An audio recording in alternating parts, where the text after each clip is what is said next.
Semangat pagi siswa-siswi kelas 4A dan B. Ibu berharap kabar kalian hari ini luar biasa. Kita belajar matematika. Catat ya, hari ini Jumat 4 September 2020. Kita akan belajar faktor persekutuan terbesar, disingkat dengan FPB. Dan kelipatan persekutuan terkecil disingkat dengan KPK. Sebelum belajar FPB dan KPK, kita mau kenal dulu apa itu faktor suatu bilangan. Faktor suatu bilangan adalah semua bilangan yang dapat membagi habis bilangan tersebut. Diingat ya, faktor suatu bilangan adalah semua bilangan yang dapat membagi habis bilangan tersebut. Contoh, tentukan faktor dari 30. Berarti 30 dibagi 1 sama dengan 30. 30 dibagi 2 sama dengan 15. 30 dibagi 3 sama dengan 10. 30 dibagi 5 sama dengan 6. 30 dibagi 6 sama dengan 5.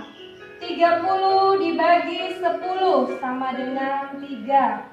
30 dibagi 15 sama dengan 2. 30 dibagi 30 sama dengan 1. Ini faktor bilangannya. Jadi faktor dari 30 adalah 1, 2, 3, 5, 6, 10, 15, dan 30. Sudah mengerti faktor bilangan, kita ke kelipatan suatu bilangan.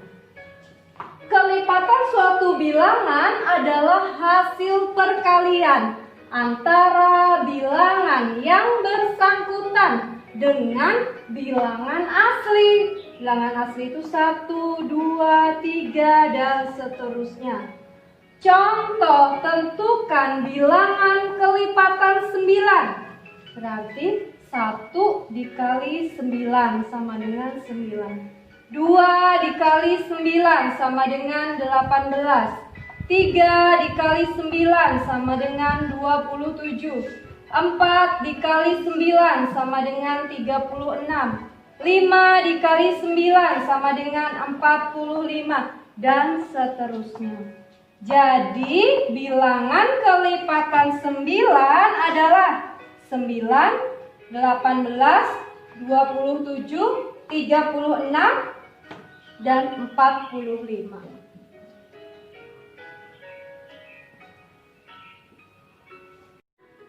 Anak-anak, melanjutkan sekarang bagian 3, bilangan prima.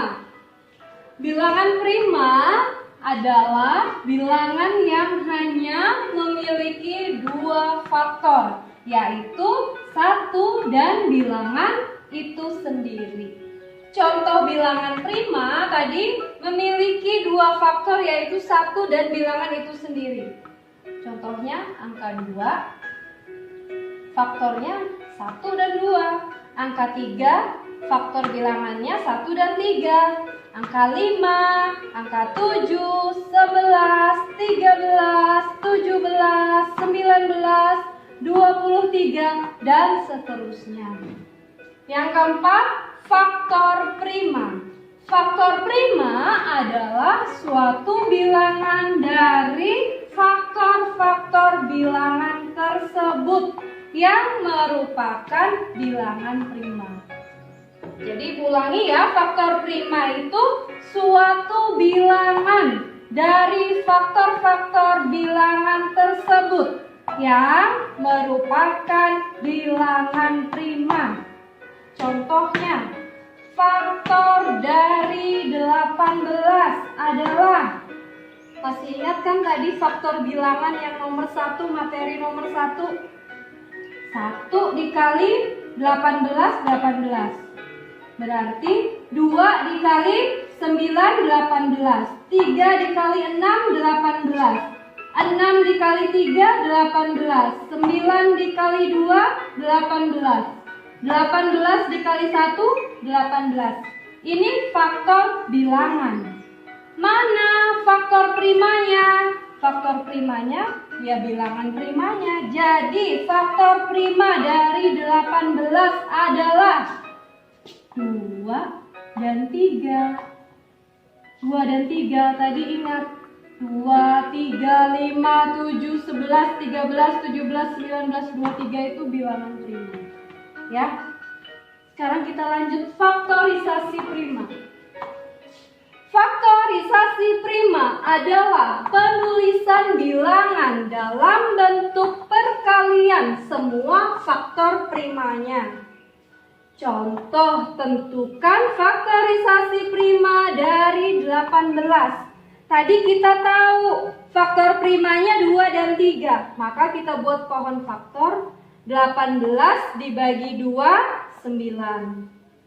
9 dibagi 3, hasilnya 3. Ini pohon faktor. Dari pohon faktor di atas dapat ditulis faktorisasi prima dari 18 sama dengan 2 dikali 3 dikali 3. Atau bisa ditulis 2 dikali 3 pangkat 2. Kita cek benar nggak sih? 2 kali 3, 6. 6 dikali 3, 18. Ya anak-anak, pelajaran matematika hari ini sampai di faktorisasi prima. Pelajari tentang tadi faktor bilangan, kelipatan, kemudian yang ketiga ada bilangan prima, yang keempat ada faktor prima, terakhir ini faktorisasi prima. Semangat mencatatnya, berlatih dari Lakas.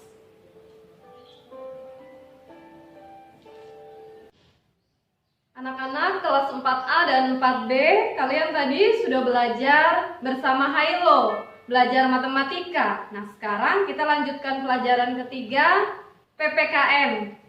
Kita masuk di subtema 2. Ibu berharap kalian masih ingat materi PPKN tentang hak dan kewajiban. Sebelum Ibu melanjutkan materi hari ini, Ibu akan mengingatkan kembali apa itu hak. Hak adalah segala sesuatu yang kita peroleh, yang kita terima setelah kita melakukan kewajiban kita. Nah, apa itu kewajiban? Kewajiban adalah segala sesuatu yang harus kita lakukan. Minggu lalu kita belajar hak dan kewajiban terhadap air, terhadap energi listrik, dan terhadap minyak bumi. Nah, hari ini kalian bisa lihat di buku Lakas tema 2. Subtema 2, kita akan belajar hak dan kewajiban di lingkungan sekolah. Ibu sangat berharap kalian senang membaca buku ketika belajar di rumah. Ibu yakin kalian sudah membaca hak dan kewajiban di sekolah. Ketika kalian berada di sekolah, kalian tahu hak kalian. Hak kalian adalah mendapatkan pengajaran dari Bapak Ibu guru. Itu hak kalian. Kemudian apa kewajiban kalian di sekolah? Tentu saja kalian wajib mengerjakan tugas yang diberikan tepat waktu, tidak terlambat mengerjakan tugas. Itu contoh-contoh hak dan kewajiban di sekolah. Ya. Kemudian pelajaran PKN berikutnya kita akan membahas tentang partisipasi warga negara. Anak-anak bisa lihat di buku kalian halaman 55. Partisipasi warga negara dalam menghemat energi itu apa saja? Bisa dibaca ya, jangan malas membaca. Ibu bacakan yang pertama. Mematikan peralatan yang menggunakan energi listrik. Di rumah ada televisi, ada mungkin laptop, kamera, ada banyak energi elektronik yang memanfaatkan energi listrik. Cara kita menghematnya adalah mematikan setelah kita gunakan. Nah, tugasnya hari ini kalian presentasikan buat dalam video. Tugasnya adalah kalian tuliskan, sebutkan dalam video itu Perilaku hemat energi dalam kehidupan sehari-hari.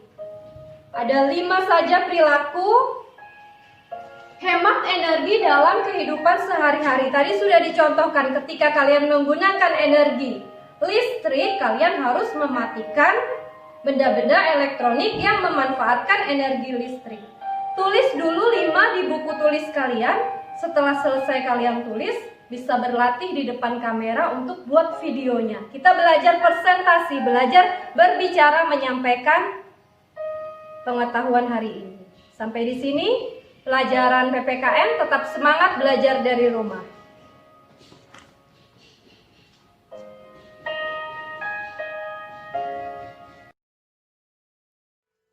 Selamat pagi anak-anak. Hari ini Sabtu 5 September 2020. Kita akan belajar BTA. Bacalah kitab Keluaran bab 6 ayat 13 sampai 29.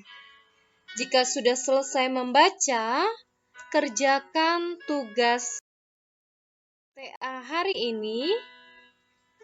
Tugas BTA tanggal 5 September 2020.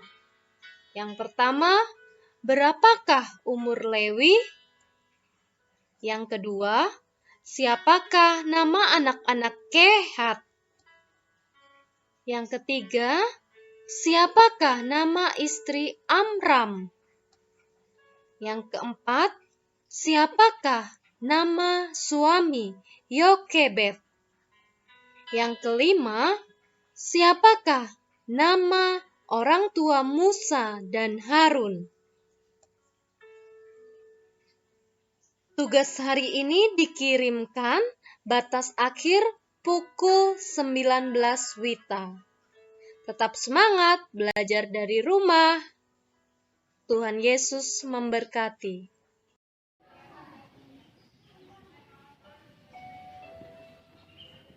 Selamat pagi anak-anak ibu terkasih kelas 4A dan B. Apa kabar kalian hari ini? Tetap sehat dan semangat ya. Hari ini kita akan belajar MAP dengan materi kejujuran, melanjutkan materi yang lalu. Kejujuran adalah sikap atau perbuatan dengan sungguh-sungguh yang dilakukan di dalam kehidupan sehari-hari. Nah, dalam kehidupan sehari-hari, kita dituntut untuk bersikap jujur. Baik saat bermain, di sekolah, tidak boleh curang. Saat di rumah, kita harus mampu mengakui kesalahan kita saat kita berbuat salah. Manfaat sikap jujur sangat baik. Ya, salah satunya kita akan disenangi teman, orang tua, dan guru.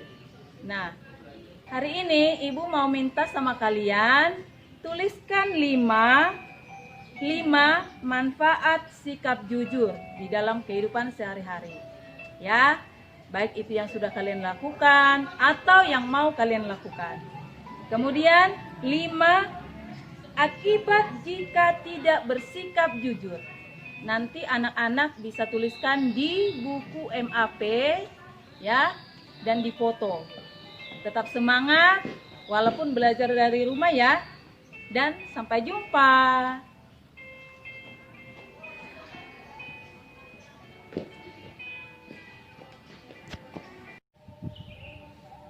Selamat pagi anak-anak. Masih semangat ya belajar dari rumah? Hari ini kita akan belajar pelajaran IPA. Sebelum masuk ke subtema 3, Ibu Guru akan mengingatkan kembali pelajaran di subtema 1. Masih ingat? Belajar tentang manfaat sumber energi matahari dan sumber energi angin. Di subtema 2 kita sudah belajar tentang bentuk energi dan pemanfaatannya. Nah, hari ini subtema 3 kita akan belajar tentang bentuk-bentuk energi alternatif. Yang pertama ada matahari, yang kedua ada angin, ada air, ada panas bumi, ada gelombang air laut, dan biomasa. Perhatikan ya materi dari Ibu Guru, jangan lupa dicatat.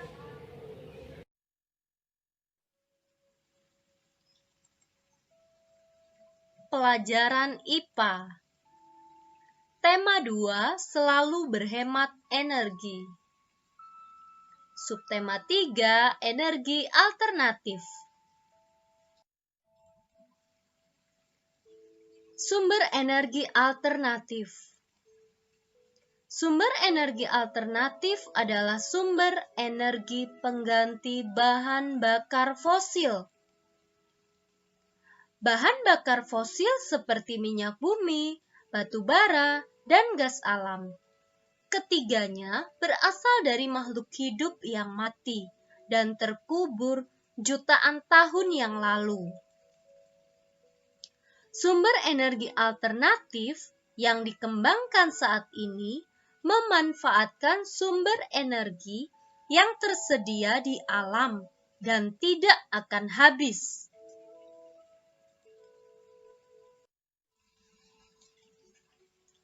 Keuntungan energi alternatif. 1. Tidak mencemari lingkungan. 2. Energi yang dihasilkan besar.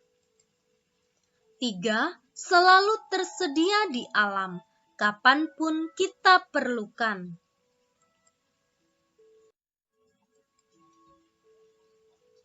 Jenis-jenis energi alternatif. 1. Energi matahari. Energi yang tidak ada habisnya. Energi matahari ditangkap oleh panel surya untuk diubah menjadi energi listrik.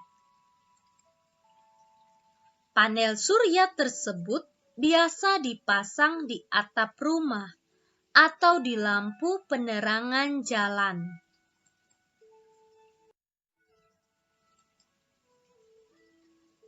Dua, energi angin. Dimanfaatkan untuk menggerakkan kincir atau turbin. Turbin dihubungkan dengan generator yang dapat mengubah energi gerak menjadi energi listrik. 3. Energi air. Energi air dimanfaatkan untuk pembangkit listrik tenaga air dengan cara membuat bendungan atau membuat kincir air.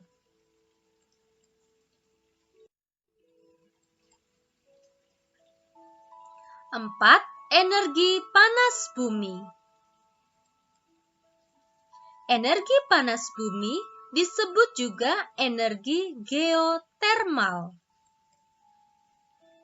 Energi panas bumi berasal dari batuan panas yang berada di bawah permukaan bumi dalam bentuk semburan gas alam, air panas, dan batuan kering panas.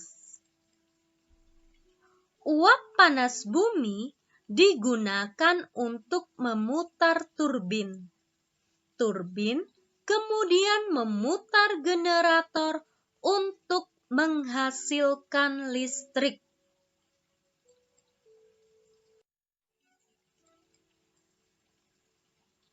5. Energi gelombang air laut. Energi gelombang air laut dapat dimanfaatkan untuk menghasilkan listrik. Caranya dengan mengumpulkan energi gelombang untuk memutar turbin yang terhubung generator pembangkit listrik.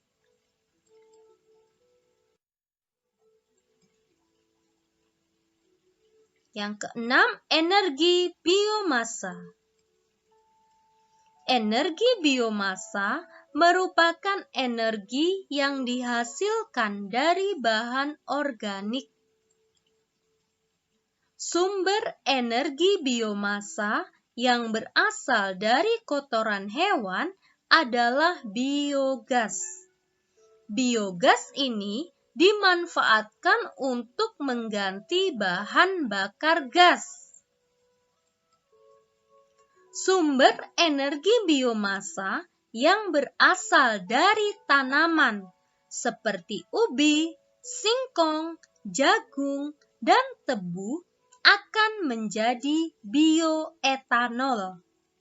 Bioetanol ini dimanfaatkan untuk mengganti bahan bakar bensin. Sumber energi biomasa yang berasal dari biji bunga matahari, biji jarak, kelapa sawit, dan kedelai akan menjadi biodiesel.